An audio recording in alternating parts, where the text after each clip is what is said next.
What's up, everybody? My name is Maggie Reichard, and you are listening to another episode of Nursing Uncharted. Thank you for listening. And if you're here for the first time, welcome. We are happy to have you. We have extended our reach for the podcast out to social media platforms.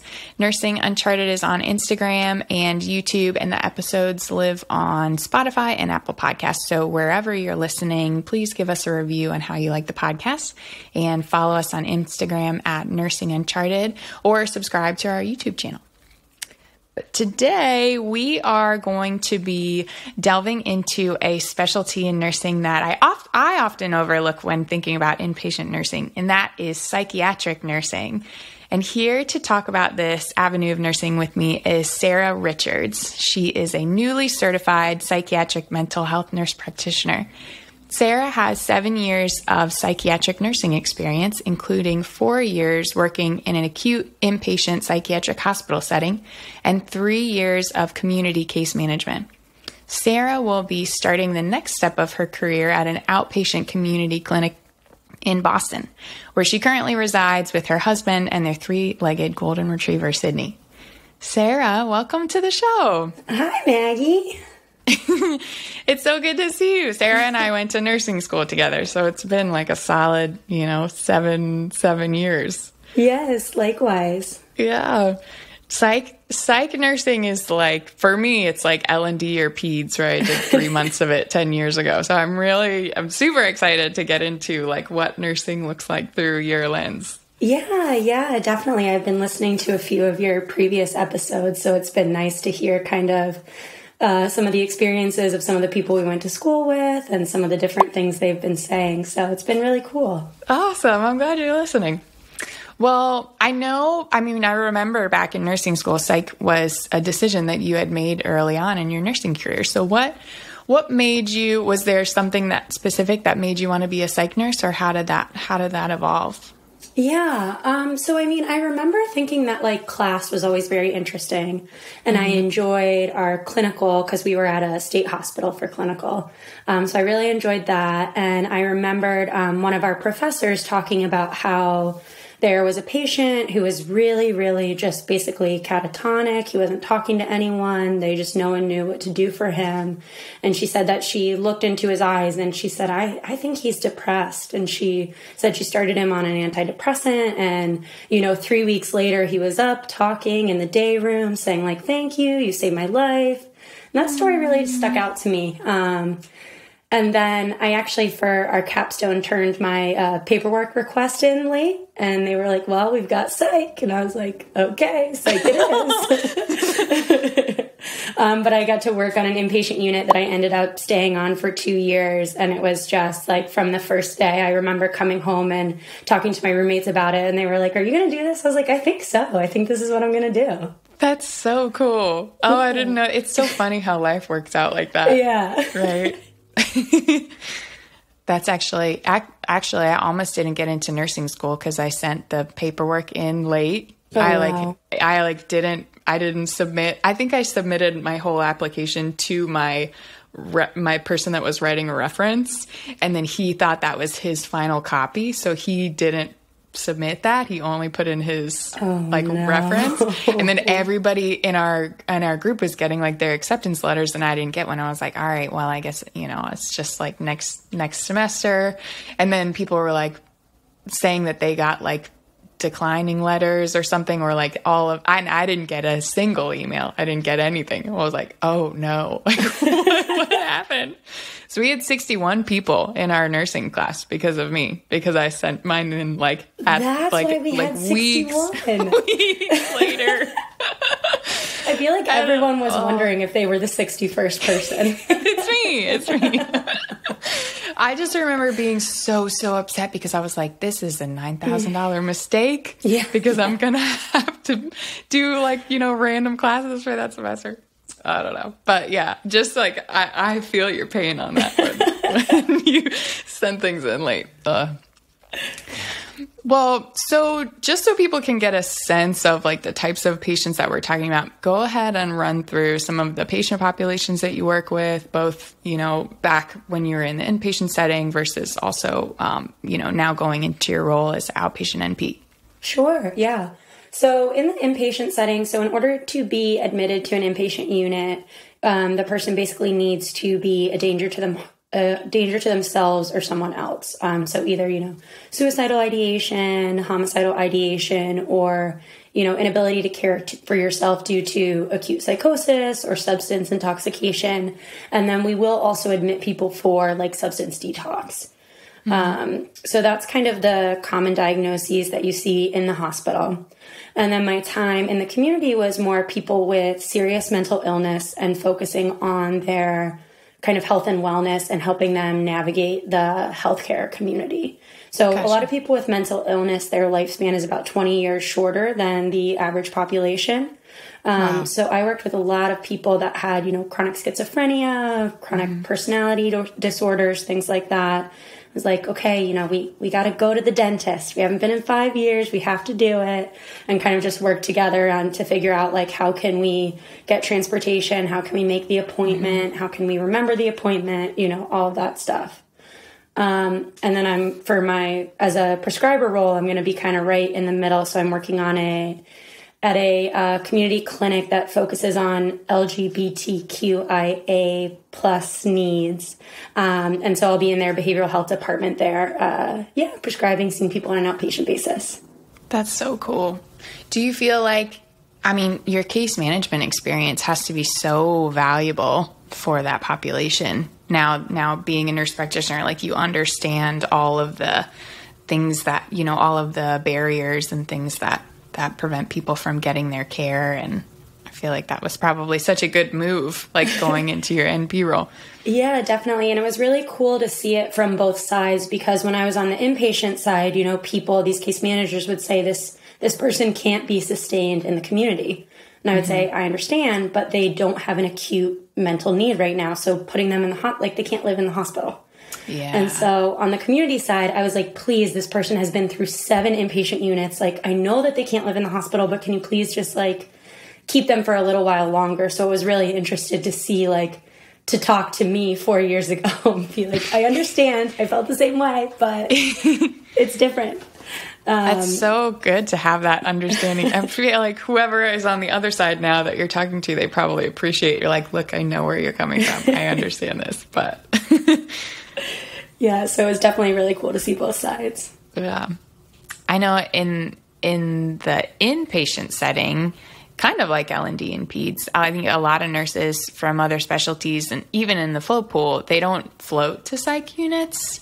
Is that because of how specialized you have to be to work with those patients? I think that maybe that's what piques my interest the most, is because there's just so much that I don't know about the inpatient setting. Yeah. I don't know. So I've worked at just a freestanding psychiatric hospital, and then I've worked on a psychiatric unit in a medical hospital. I don't know why people didn't float. I feel, because I did float pool for a little bit, for a couple months, but I didn't care for it too much. But I feel like that was an option, and maybe just one that people didn't take. But we also, too, we were fortunate at that medical standing hospital where we had a fair amount of nurses, and people were actually being put on call because our census and stuff would drop. So Gotcha. I think we had enough people where, at least for the majority of the time that I worked there, finding people to work wasn't as much of a problem. I think it is on some of the medical units. Gotcha. I feel like that's... To me, sometimes I think patients that have psychiatric or mental disorders, it seems intimidating, to somebody that doesn't work with them all the time. So I feel like that's surprising to me that, you do have a core group of staff for those units. That's awesome. Yeah. It was good. When that was back in Virginia, where I started my career. In Massachusetts, not so much. In Massachusetts, the hospital I was working at actually would mandate people if they couldn't find people, so you could end up working, a double shift when you hadn't planned on it. So that was a little bit tough. We hope you're enjoying this interview. We just want to take a quick break to talk about the company that makes this show possible, American Mobile. American Mobile takes pride in staffing leading healthcare facilities and hospitals with the nation's best nurses. As an American Mobile travel nurse, you'll have the opportunity to advance your nursing career, achieve financial stability, and meet other amazing nurses, all while traveling to new and thrilling places.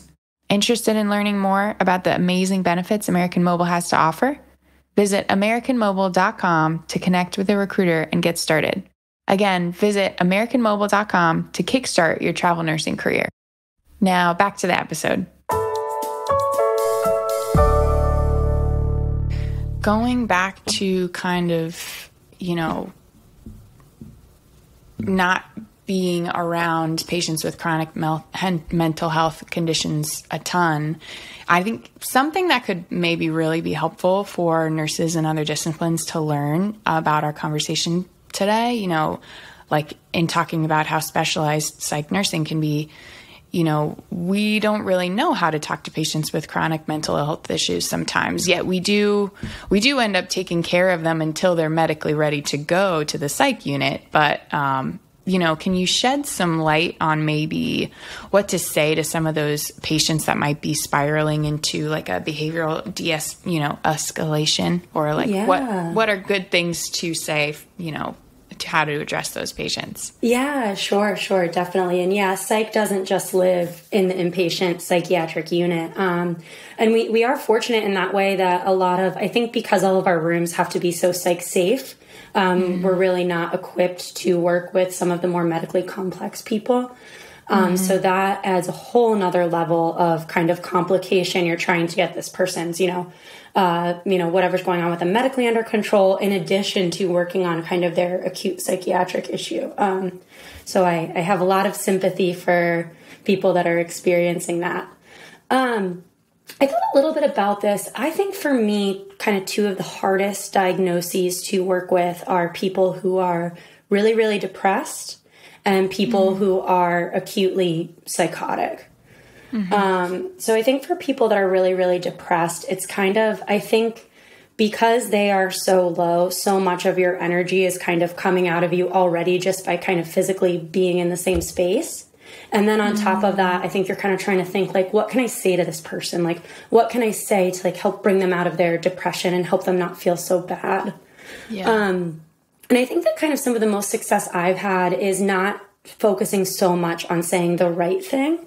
And sometimes not even really saying anything, just being present, being in their room like 5 times. Sometimes I'll just sit with people like quietly for a few minutes, or, kind of not trying to say that I understand or that it's going to be okay or things like that. Just that like, I hear you and I'm here for you and I'm holding space for you, Yeah. And I think sometimes that's enough. And that way you're not adding so much more stress onto yourself, because just by physically being close to the person, you're already really getting a lot drained from you. You know what I mean? Yeah. Yeah, absolutely. I mean, that's what I was thinking about in part of it being seeming intimidating for me, is like thinking that you have to invest so much of your emotional abilities into those patients. I feel like it would be draining, but that's a really great like middle ground to where like you can be there for them. You're also protecting yourself. Sometimes you just need space. You don't always need to know like the exactly right thing to say.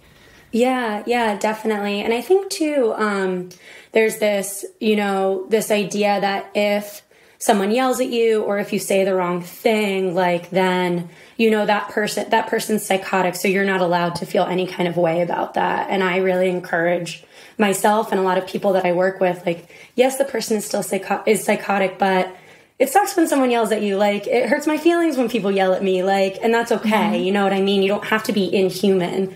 And like, I've said the wrong thing to people so many times, and they're like, yelling, really angry. And then I come back a little later and I say, hey, if they're in a place where they can process, maybe we process through it together. They're not in a place where they can process. Usually they've forgotten.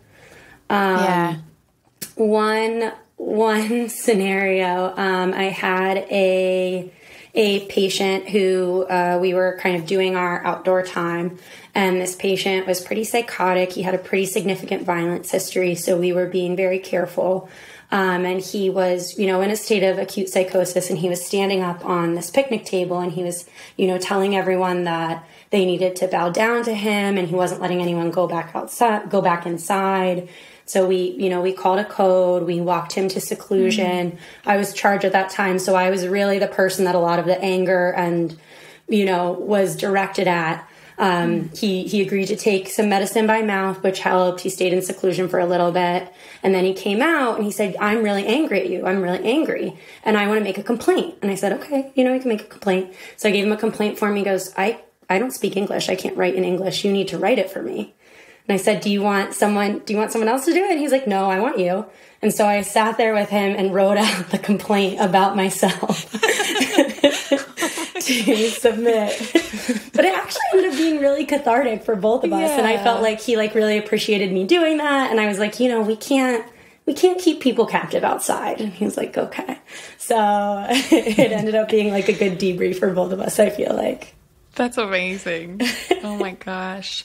Well, that also makes me, so what are the types of, even when people are in like acute psychotic episodes like that, what are the types of like activities that they're able to do? You said that like he was able to like participate in like outdoor activities and stuff. I mean, like, is there criteria where people are like, okay, like maybe that's not, therapeutic for him at this time? Or like, how do you like figure out what would be right, the right therapy for somebody at the right time? Yeah, definitely. I mean, it definitely comes down a lot to like individual judgment. Our units are fully locked. And then even the outdoor areas are all locked. But we've had people like scale fences and stuff. So you have to be kind of careful. In Massachusetts, fresh air is considered a human right. So everyone has to be offered the ability to go out and get fresh air in some sense. I'm probably a little more liberal with things because I just think that you come into this hospital, right? You have to be completely strip searched. You can't have your phone. You can't have, you can't wear or like sweatpants with strings in them. You are being watched every 15 minutes, and you have all this stigma and everything around you. So I really try as much as I can to give people as much space. And I'd rather err on the side of like, okay, this was a little too much and we need to pull back, as opposed to staying more on the conservative side. Yeah. Everyone's a little bit different. Some people, like to start out more conservative. And that's definitely, probably the safest way. But from a therapeutic standpoint, I definitely try as much as I can to encourage people to go outside. Let's try this person in a group. Okay. Yeah. We can't do groups anymore. I'm sure it's a fine line. I commend you for wanting to just like try that little extra. I feel like I do that too. Maybe I take people out of restraints a little more liberally than I should. But I feel like sometimes like all they want to do is, get the mitt off of their hands so they can scratch their face. And okay, you may pull your NG tube out, but I'll watch you and make sure that you don't. Because I feel like this mitt is making you more anxiety, giving you more anxiety than anything else. Yeah, definitely. You did say, I heard you say, like, we called a code in that situation. Tell me a little bit about like what code situations look like. Sure. Yeah. So there's medical codes and psychiatric codes.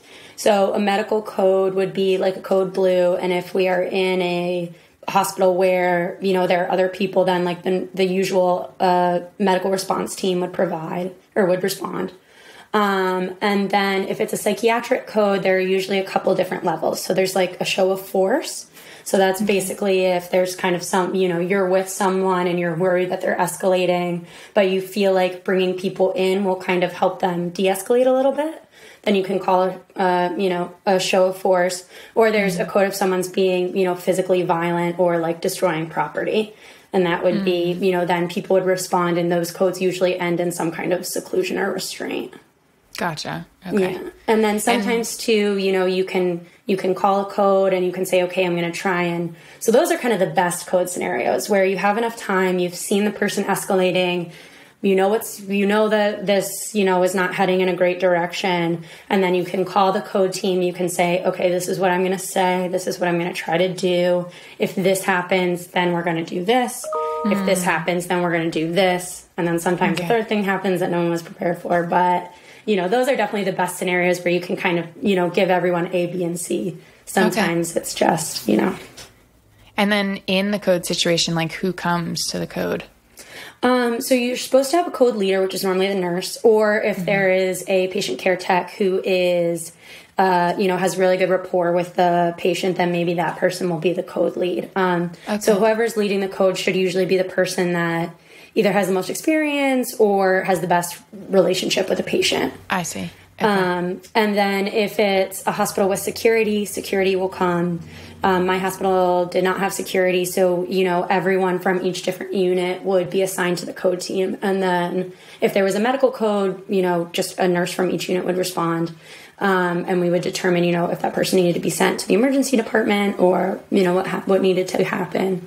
And then if it was a violence code, basically the person from each unit that was on the code team would respond to help. And then sometimes we would call if it was, really bad, we would call an all available male or, an all available staff. And then just everyone who's available responds. Gotcha. Okay. I know, because in the codes, like medical codes, a lot of times we would have a pharmacist come or we do, and then in behavioral emergencies, BERT calls, we have psych come, and there's interdisciplinary people come. I wasn't sure if that also happens or if it's largely just nursing strong.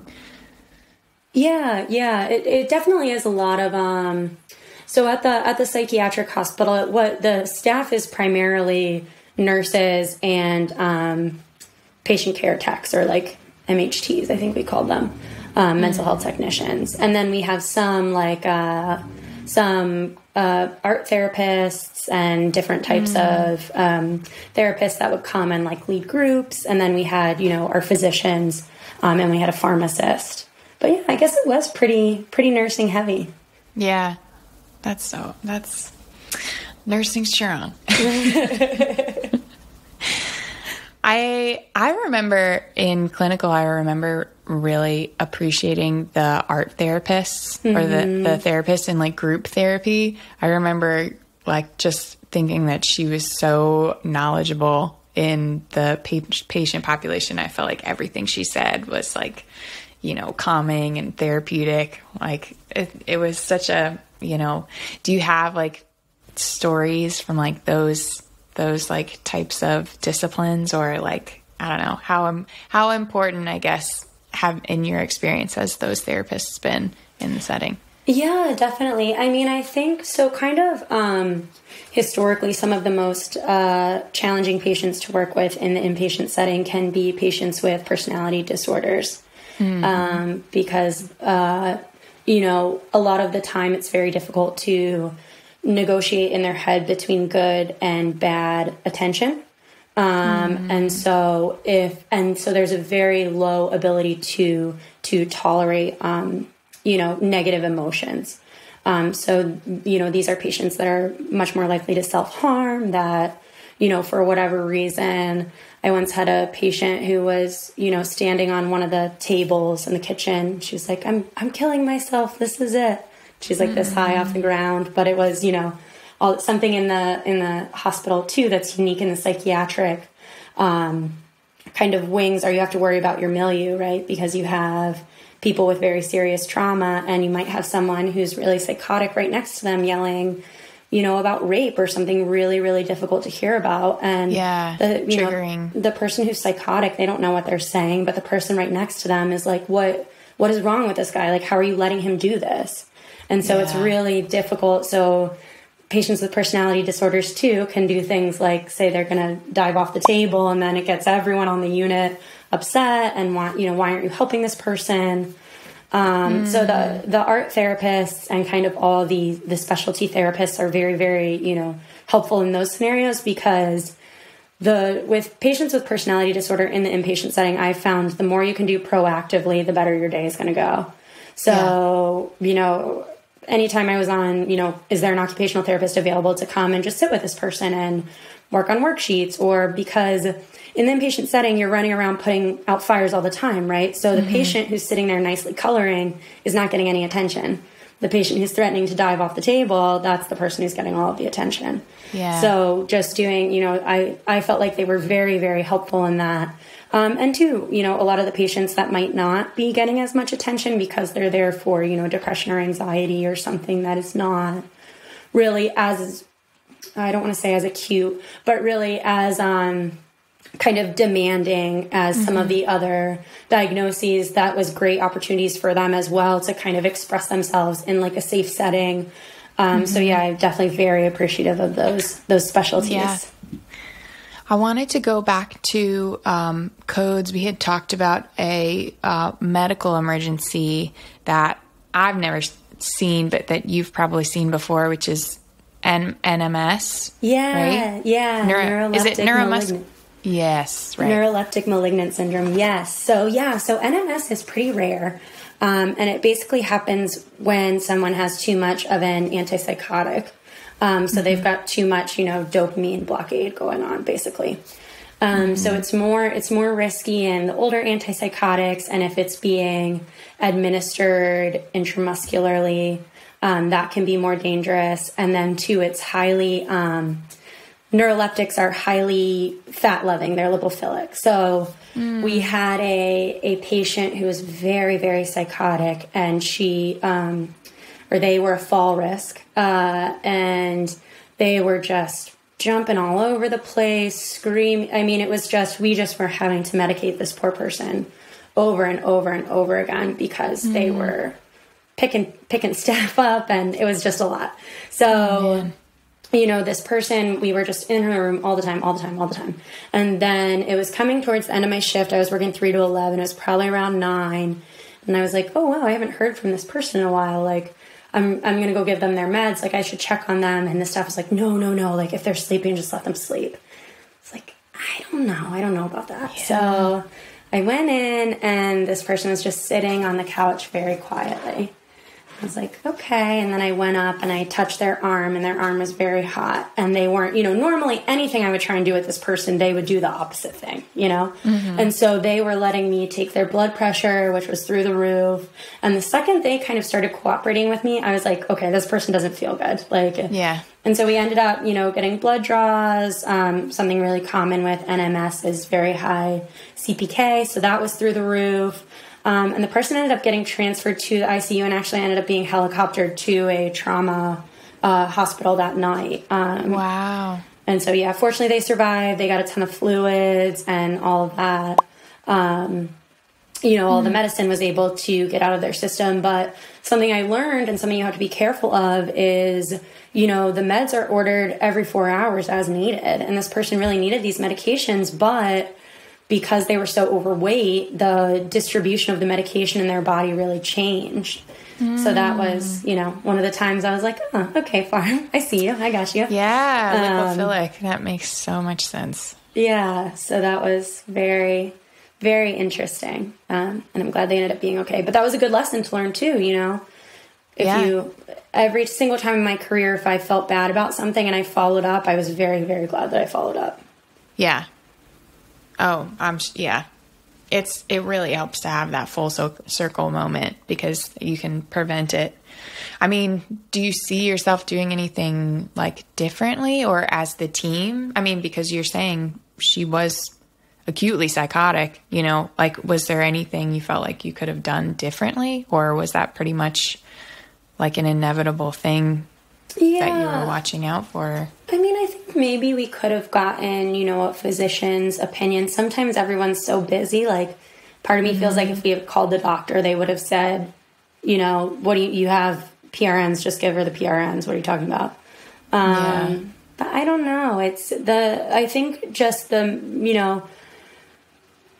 medicines have side effects, and I think that's important to remember. And, I think at the end of the day, that person did need those medicines. And I think the risk of her falling was really high and hitting her head. And so maybe if we, who knows, maybe if we didn't administer, she would have hit her head and we would have been in a whole different scenario. Right. Yeah. So yeah, I think probably the takeaway is just any non-medicine interventions that you can do, use those as much as you can. Because if there was a way that we could have maybe staved off some of those medicines, or, anything that we could have done to just decrease the what's the word I'm looking for? The amount of things in her body. You know what I mean? Yeah. It does sound like you're in a rock and a hard place, though. Like in between, I'm sure you probably get into those situations all the time, where... Yeah. And it's hard too, because a lot of people who are psychotic do not know that they're psychotic. You know what I mean? Yeah. So it's like talking to someone with virtual reality goggles on who doesn't know that they're wearing them. So they don't know that you can't hear and see what they're seeing. Yeah. And especially, people with delusions. So there's hallucinations, which are auditory, visual. You're getting incoming stimuli that the people around you are not getting. Mm-hmm. And there's delusions, which are your fixed, these fixed beliefs that you have.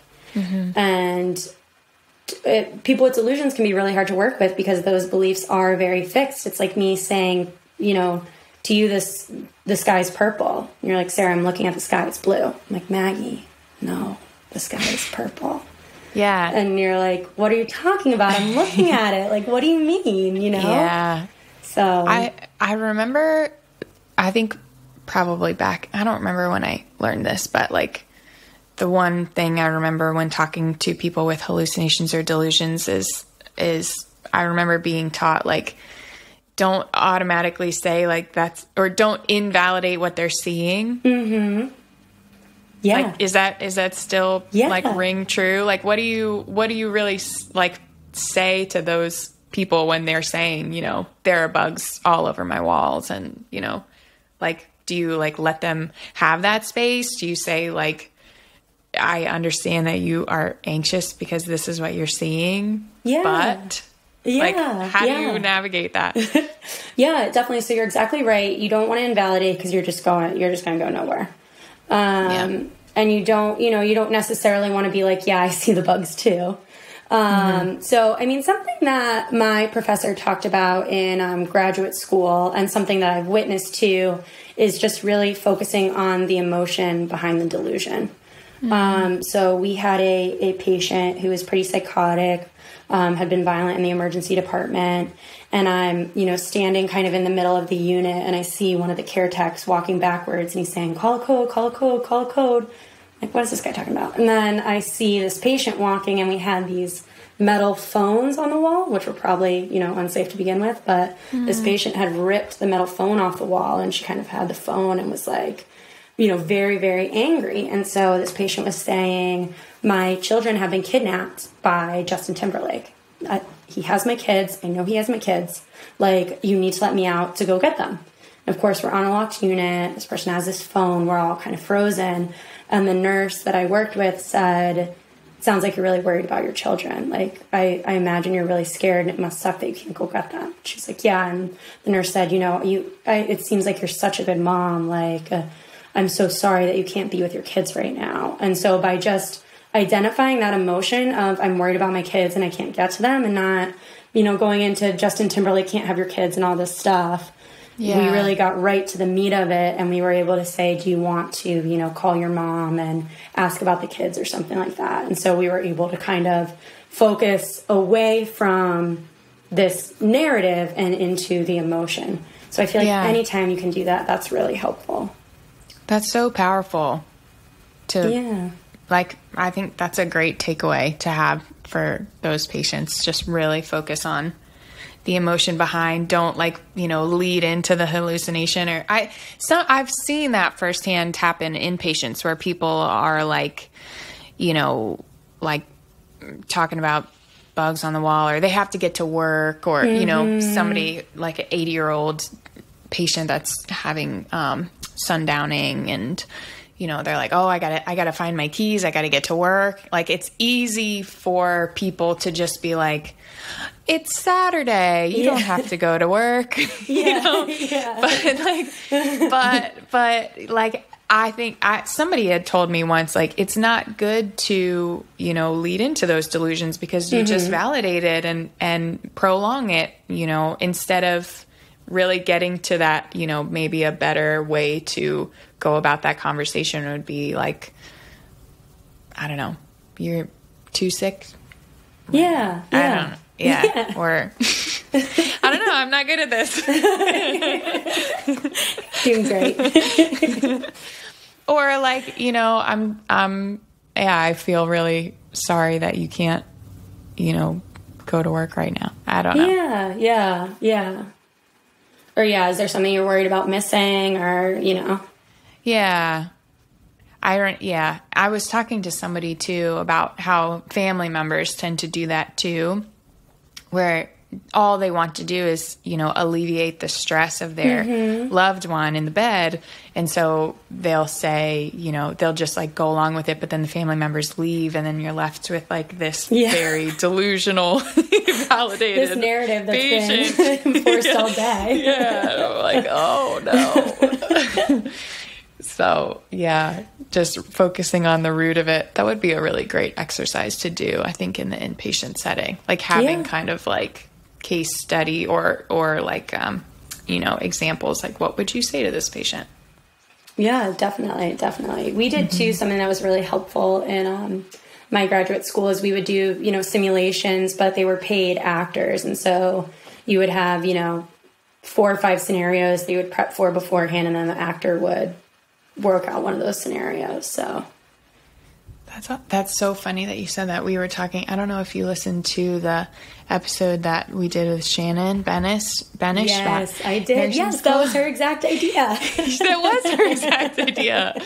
Having like the theater kids come, and then we were like, I don't know, we would just be like, I don't know, laughing through the whole thing.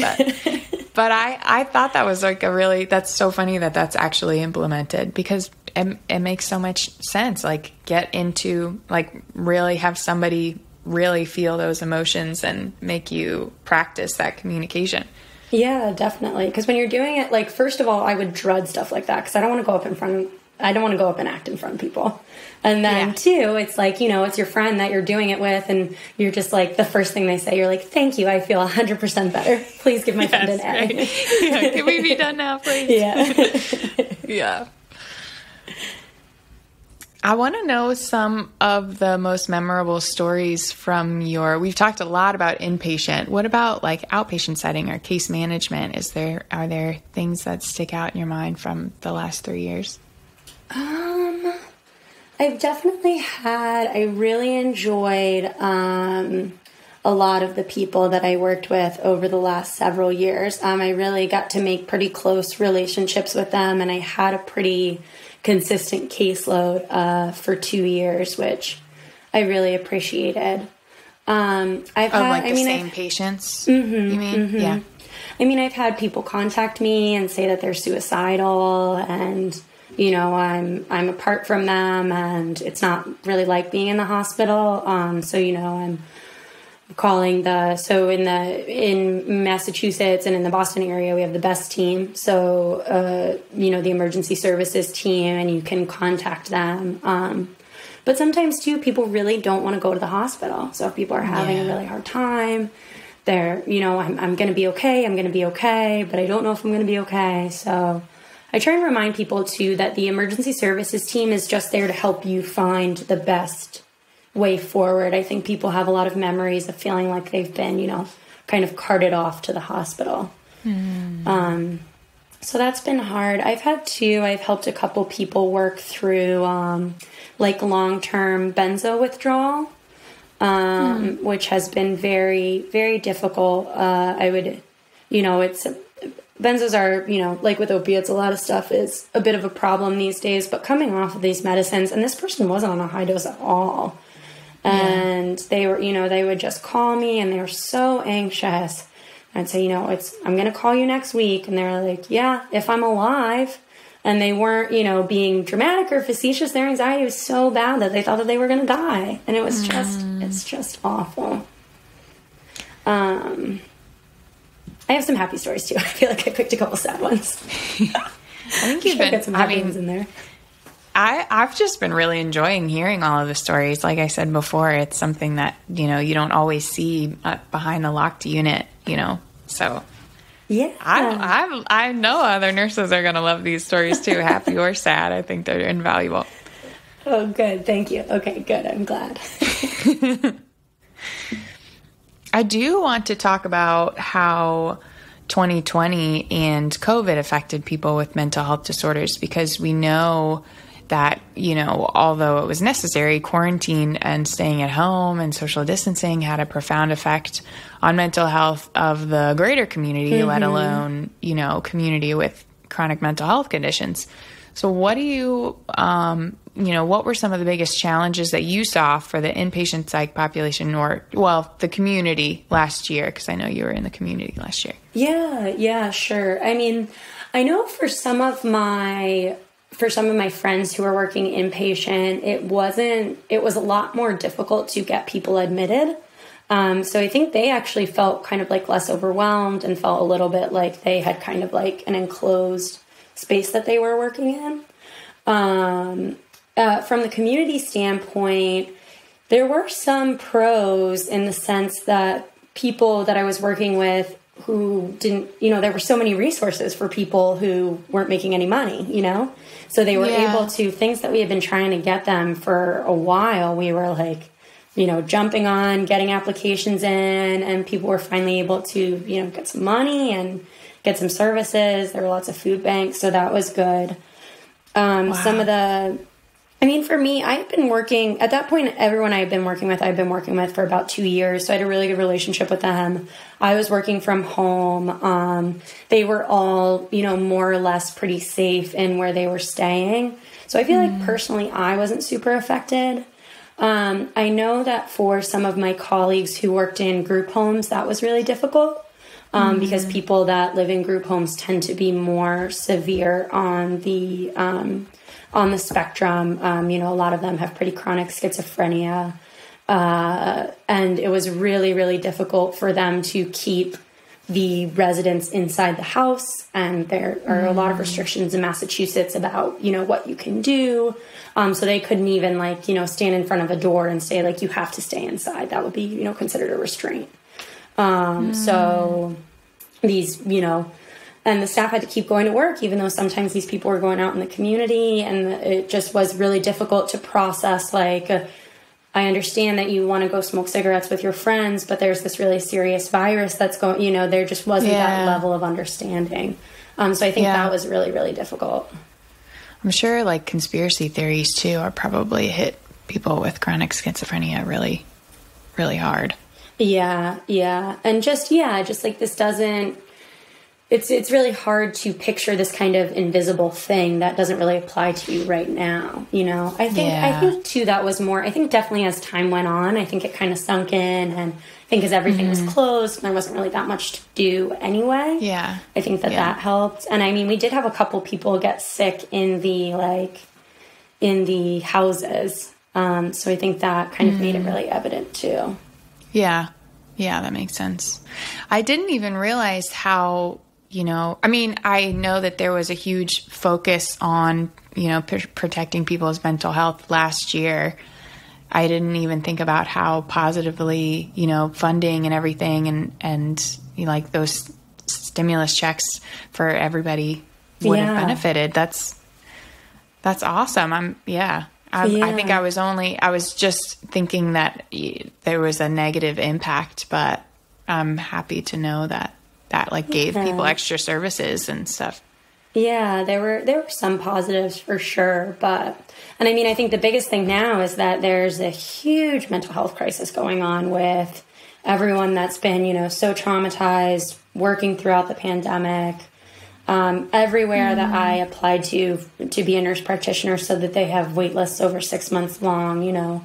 Everyone's sense of control has just been shattered. So any kind of underlying anxiety, depression, one of the theories of how mental illness develops that I kind of most relate with is this idea that there are these, you have certain predisposing markers And then you have kind of the trajectory of your life. So, you know, someone with a predisposing marker and someone without might experience the same scenario, but one person might develop a mental illness and one person might not. And that might be because of the way they grew up. That might be because of certain biological things. That might be because of their, you know, how they interpreted it. So I think this pandemic really exposed a lot of people that might not have been exposed otherwise. Yeah, absolutely. That makes so much sense.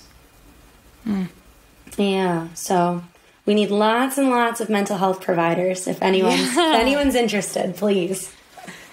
I mean, I've definitely seen an uptick in like resources like BetterHelp and you know, like apps and remote ways to get in touch with therapists. Now I've seen them more on like advertising on social media and stuff.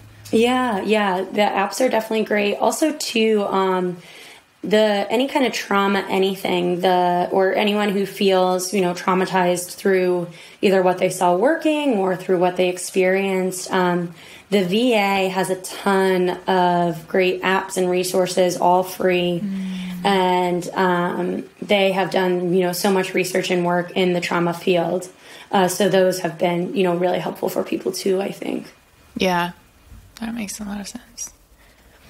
In the broader scheme of things, you know, what have you found to be some of the most challenging aspects of psych nursing? Sure. And then maybe some of the most rewarding aspects. Sure. Yeah. I think one of my most challenging and rewarding days was actually the same day. So I've had one of those. So I was working a double shift. So I was working 7 a.m. to 11 p.m. And there was a patient who had been really, really difficult. They were having a really hard time detoxing, and they were basically just feeling very angry, really not feeling well, and just, you know, yelling at one patient who would then, you know, cry and go say something to another patient, and then the patient would come to us. It was just like really, really difficult and just really, really disrupting our kind of milieu. So at that time too, our nurse manager was filling in as a director, so they weren't present on the floor. And then so I was in charge, and then also trying to you know, transfer this patient to a milieu that was either, because we were one of the biggest units in the hospital, so we had so many people. Milieu, what do you mean by milieu? Milieu is kind of like the environment on the unit. So, you know, one of your kind of goals as a nurse is to keep that milieu kind of calm and therapeutic. So a place where people feel like they are, you know, there aren't these stimuli that are increasing their already kind of fragile state. So, you know, a really chaotic milieu would be when there are a couple of different psychotic patients who are, you know, yelling or, you know, there's, you know, we've had patients with pseudo seizures who will just, you know, walk into the middle of the common area and start seizing, and then everyone around is like, why aren't you helping them? So that would be, you know, like a pretty chaotic milieu, where also too we have times where everyone's just sitting, you know, drawing, eating, relaxing, and that would be kind of a calm milieu, and that's what you're kind of always striving for, to not, you know, trigger someone to have a, you know, an increase in what they're experiencing. Yeah. Okay. So we go, you know, we tell this patient that they're going to transfer. The patient's very upset. Then come back. Multiple nurse managers are calling me saying, we're not transferring, we're not taking this person. So then I have to go back, tell the patient that they're not transferring. The patient's yelling at me. The nurse practitioner is talking about what a bad, you know, kind of job I've done in front of the patient. And I was just like, I have had it. So I just walk into my manager's office and just start bawling, crying. And I'm, you know, I'm so tired. I'm so embarrassed because I'm crying and people are going to know that I've been crying. And I still have 8 hours to work. Yeah. So finally my manager comes and she's like, you know, do you want to transfer to another unit? Do you want to just like go to a unit where it's a little more calm? I was like, no, you know, I know the patients, I know the staff that's going to be on this afternoon. Like, I just really want to work out my shift and then go home. And that patient who had been really angry and aggressive had a lot of Ativan available to them as needed. So they were getting some Ativan, within the orders. And again, I had this feeling before I was leaving. It was 11 o'clock. I was finally getting to go home. And I hadn't seen that patient. And I was like, I don't know about this. So I walked back to their room. And again, they were burning up. They were minimally responsive. Ended up kind of vomiting out of their nose. So we called a code. They got rushed to the emergency department, and they had actually thrown a PE. Oh my God. Yeah. And so, they ended up being okay. And I was really glad that I stayed, because I feel like I really saved that person's life by checking on them. You know what I mean? And so I was like, okay, that was the day that I was like, I need to take a step back from inpatient from a little bit. This is becoming too much for me now. Yeah. But I was really proud of myself for staying. I was really happy that I followed that instinct to check on that patient. Yeah, that's because honestly, you would have been the only person that could have caught that, because that was shift change. And so that person's, the oncoming RN could potentially assume that as being their baseline. And then that would have been exactly. And it was patient going into overnight. So if the person, thinking they're sleeping. Yeah. Oh, well, good for you. I those days are some of the most, you're like, do I really need to be doing this to myself? This is a lot of I chose this for myself. I've definitely had those days. Are there areas for improvement in this discipline you think that, as going into your new role as a mental health nurse practitioner, do you feel like, is there any areas that you hope to improve on, or things that you've saw that you're maybe excited to get into to better the discipline? Yeah, definitely. I mean, one of the things that I'd really like to see is a better integration between kind of the mental health and the physical health worlds. And I think we're heading that way. A lot of jobs that I applied to were for psychiatric nurse practitioners in primary care settings, or like, an integrative behavioral health and medical clinic.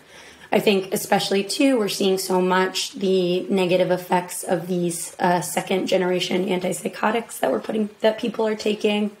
So, with the first generation antipsychotics, there would be a lot of involuntary movement, a lot of shuffling. Then we came out with this new class of medications that did not cause that, which was very exciting. But now we're starting to see a lot of weight gain, development of diabetes, development of, chronic cardiac issues, things like that. So, I'd really like to see integration in that sense, and integration in the sense of treating, the whole person. That was something I really enjoyed about my case management role is, you would see the GI doctor doing something, and you would see the primary care doctor doing something, and you would see the psychologist doing something. And you're like, okay, hold on, guys. We're prescribing this for weight gain, but then we've got this person prescribing something that causes weight gain. We're prescribing this for weight loss. You know what I mean? So I really enjoyed kind of integrating all of those things together, and, seeing the person as a person instead of a collection of symptoms, and that we can just kind of, cut that symptom, send that symptom to that person to treat. Can you give me any sort of advice for a listener who may be considering psych nursing, or anything kind of retrospectively that you feel like you would have known, you wish you would have known, like going into the field? Yeah, definitely. I think that when I chose to go into psych, I felt really worried that people wouldn't think that I was like as much of a nurse or as good of a nurse because I wasn't doing something medical. And so I carried this, chip around for a little bit. And I really wish that I had not thought that, because as I've, kind of continued to grow in my career, I have realized that really doesn't seem to be the sentiment at all, that people feel, really grateful for the work that we do. And I think, in general, something I've learned kind of in my career and in my life is you spend all this time worrying what people are thinking about you, and you realize that no one cares about you at all. No one's thinking about you or focusing on what you're doing or thinking what kind of nurse is Sarah, So I wish that I hadn't, wasted time on that. I think that just based on the stories that you are saying, today, your expertise in therapeutic communication is well surpassed what a lot of people that I work in the inpatient setting, and we still need those skills. We still, a lot of times you can prioritize the medical things, but every patient that you come in contact with you need to have a rapport with them. And I feel like that's a huge strength in psych nursing, like being able to foster those skills. I mean, those are nursing skills. They're like soft skills, but they're soft skills that we use every single day. Yeah. So I think I feel like I've learned in this episode, that's like a huge, you should never have a chip on your shoulder for not needing to do, IVs and stuff. You're such an important, position. Yeah. Thank you. I appreciate you saying that. And I liked what you and Shannon were talking about kind of some of the aspects of nursing that, once you have your skill base and you have that built, but some of the things that are really special are, holding people's hands, being part of people's families, things like that. So I think that's one of the really, really special things about nursing, the art and the science kind of blended together. Mm-hmm. Yeah. And then one other thing that I was kind of thinking about is when I started out in nursing, I think I was just so excited. Like I had done all the schoolwork, I passed my boards. I just had so many nurses and so many people that I looked up to that I wanted to be. And so I would take every extra assignment, difficult patient, great, give it to me. An extra assessment, I'm fine. Yeah, I'll give your meds for you. And I was just going because every code, I'll lead this code, I'll de-escalate this patient, like I'll do this. And I was driving to work one day and I was talking to my mom, who is one of my mentors and also my hero. And she was telling me about how I was like, Mom, I can't do today. I don't know what I'm going to do. I have to go in like 10 minutes and I can't do it. And she was like, put on your armor. It's okay to feel vulnerable, and it's okay to just put on a little bit of armor and to not be the super nurse running around. It's okay to just get through the day. Mm-hmm. And that is something that I have taken with me always, and something that I have, as I've gotten further in my career, really kind of tried to make a point to do is I don't have to be the one to respond to this code. I can take a kind of supportive role. And I've realized, too, that I feel like that almost makes me kind of better to work with, because I'm giving other nurses the opportunity to grow their skills and to be the one to, share their opinions. And instead of me kind of, tirading around, I'm, being more of a team. And, too, I think when it comes to de-escalating patients or just working in nursing in general, you can feel like you're hitting your head into this wall, and to take a step back feels like you failed.